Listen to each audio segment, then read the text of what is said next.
শাহবাগে ইনকিলাব মঞ্চের সদস্য ও কর্তব্যরত সাংবাদিকদের উপর হামলার প্রতিবাদে রাজধানীর উত্তরায় বিক্ষোভ মিছিল অনুষ্ঠিত হয়েছে।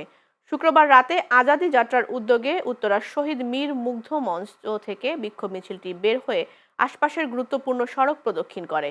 মিছিলে শিশু, কিশোর, ছাত্র জনতা ও স্থানীয় সাধারণ মানুষ অংশগ্রহণ করেন। এ সময় বিক্ষোভকারীরা হাদি হত্যার বিচারের দাবিতে শাহবাগে আয়োজিত শান্তিপূর্ণ কর্মসূচিতে পুলিশের হামলার তীব্র নিন্দা জানান। বিক্ষোভকারীরা বলেন, শান্তিপূর্ণ অবস্থান কর্মসূচিতে হামলা গণতন্ত্র, মত প্রকাশ ও সাংবাদিকতার স্বাধীনতার উপর সরাসরি আঘাত। তারা ঘটনার সুষ্ঠু তদন্ত ও হামলায় জড়িতদের দৃষ্টান্তমূলক শাস্তির দাবি জানান। কক্সবাজারের উখিয়ায় আগামী ত্রয়োদশ জাতীয় সংসদ নির্বাচনে গণভোটে হ্যাঁ ভোটের পক্ষে পথসভা করেছে জাতীয় নাগরিক পার্টি এনসিপি। উখিয়ার টেকনাফ সংসদীয় আসনে দলটির উদ্যোগে কর্মসূচি পালন করা হয়। শুক্রবার মরিচা স্টেশন থেকে প্রচারণার কার্যক্রম শুরু করা হয়। এ সময় উখিয়ার টেকনাফ আসনে এনসিপি মনোনীত অ্যাম্বাসেডর মোহাম্মদ হোসাইন ও উখিয়া উপজেলা আহ্বায়ক আক্তার হোসাইন সহ দলের নেতাকর্মীরা অংশ নেন। পথসভায় বক্তারা বলেন, দেশ রক্ষায় চাঁদাবাজি, দখলবাজি ও লুটেরাদের রুখে দিতে গণভোটে হ্যাঁ ভোট দিতে হবে। তারা গণভোটে অংশ নিয়ে দেশের ভবিষ্যৎ রক্ষায় সচেতন ভূমিকা রাখার আহ্বান জানান। গাজীপুর মহানগরে দি সানরাইজ পাবলিক স্কুলের বার্ষিক ক্রীড়া প্রতিযোগিতা, পুরস্কার বিতরণী ও সাংস্কৃতিক অনুষ্ঠানের আয়োজন করা হয়েছে। শুক্রবার মহানগরের বড় দেওড়া খাপাড়া রোডে দি সানরাইজ পাবলিক স্কুল মাঠে অনুষ্ঠানের আয়োজন করা হয়।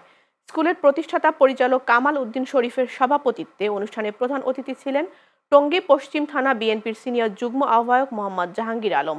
প্রধান আলোচক ছিলেন টঙ্গী পশ্চিম থানা বিএনপির আহ্বায়ক সদস্য আতাউর রহমান আতিক। এছাড়া উপস্থিত ছিলেন স্কুলের প্রধান শিক্ষক শামীম শেখ সহ শিক্ষার্থীদের অভিভাবকরা। বিগত সরকারের আমলে রাস্তাঘাটের তেমন উন্নয়ন হয়নি বলে মন্তব্য করেছেন নারায়ণগঞ্জ ১ আসনের বিএনপির মনোনীত প্রার্থী মুস্তাফিজুর রহমান দীপু। শুক্রবার রূপগঞ্জ উপজেলার গোলাকান্দাইল ইউনিয়নের বিভিন্ন ওয়ার্ডে ধানের শীষ প্রতীকে ভোট চেয়ে গণসংযোগ শেষে এক পথসভায় তিনি এসব কথা বলেন। তিনি আরও বলেন, বিগত সরকার ১৭ বছর এদেশের মানুষকে ভোট দিতে দেয় নাই।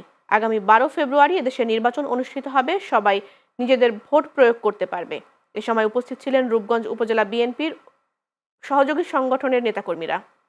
৬ দিন অচলাবস্থা থাকার পর চট্টগ্রাম বন্দরে কর্মবিরতির ২ দিনের জন্য স্থগিত করা স্থবির হয়ে পড়া বন্দরে ধীরে ধীরে প্রাণচাঞ্চল্য ফিরতে শুরু করেছে। শুক্রবার বন্দরের স্বাভাবিক কার্যক্রম চালু হয় এবং কন্টেইনারবাহী জাহাজ জেটি খালাস করা হয়। এর আগে নৌপরিবহন উপদেষ্টার আশ্বাসের পরিপ্রেক্ষিতে শ্রমিকরা আন্দোলন স্থগিত করায় বৃহস্পতিবার বিকেল থেকে বন্দরে সীমিত পরিসরে কন্টেইনার ও পণ্য খালাস কার্যক্রম শুরু হয়।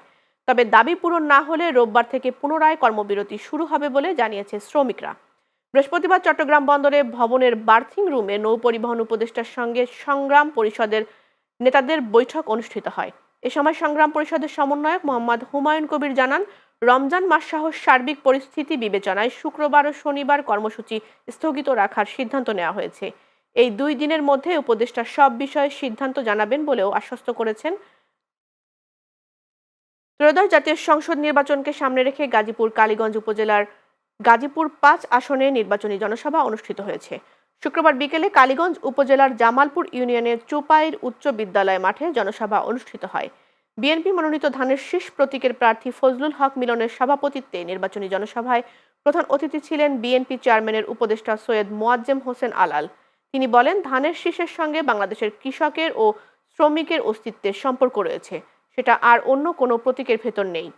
এ সময় আরও উপস্থিত ছিলেন বিএনপির কেন্দ্রীয় নির্বাহী কমিটির সদস্য ওমর ফারুক শাফিন, জেলা বিএনপির আহ্বায়ক কমিটির সদস্য সচিব ইশরাক সিদ্দিকী ও বিএনপির আহ্বায়ক কমিটির সদস্য খায়রুল আহসান মিন্টু সহ বিএনপি ও সহ সংগঠনের নেতাকর্মীরা। ধানের শীষ হচ্ছে আল্লাহর রহমতের প্রতীক, অন্য প্রতীকের সঙ্গে এখানেই হচ্ছে তার পার্থক্য। এই প্রতীকটা আল্লাহর রহমতের প্রতীক এবং আল্লাহর রহমতি বান্দাদের কপালে এটা জোটে। সেদিক থেকেও আমি মনে করব একে ফজলুল হক মিলন একজন ভাগ্যবান মানুষ। ফজলুল হক মিলনের হাতে ধানের শীষের প্রতীক দিয়ে তারেক রহমানের দায়িত্বটি এখানে আমি পালন করে গেলাম।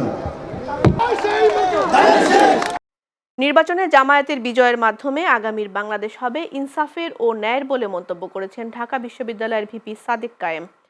শুক্রবার বিকেলে শহীদ শরীফ ওসমান বিন হাদির জন্মস্থান ঝালকাঠির নলছিটিতে পথসভায় তিনি একথা বলেন। তিনি আরও বলেন, জামায়াত ক্ষমতায় আসলে শহীদ হাদি হত্যার বিচারের পাশাপাশি তার চিন্তাধারার অসমাপ্ত কাজগুলো করা হবে। প্রতিটি জেলায় মেডিকেল কলেজ করা হবে। 50 লাখ যুবকদের জন্য চাকরির ব্যবস্থা করা হবে বলেও জানান তিনি। এ সময় হাদির বোন সুলতানা বিন হাদি, ভগ্নিপতি আমির হোসেন ও ঝালকাঠি 2 আসনে জামায়াতের সংসদ সদস্য প্রার্থী শেখ নিয়ামুল করিম সহ শিবিরের নেতাকর্মীরা উপস্থিত ছিলেন।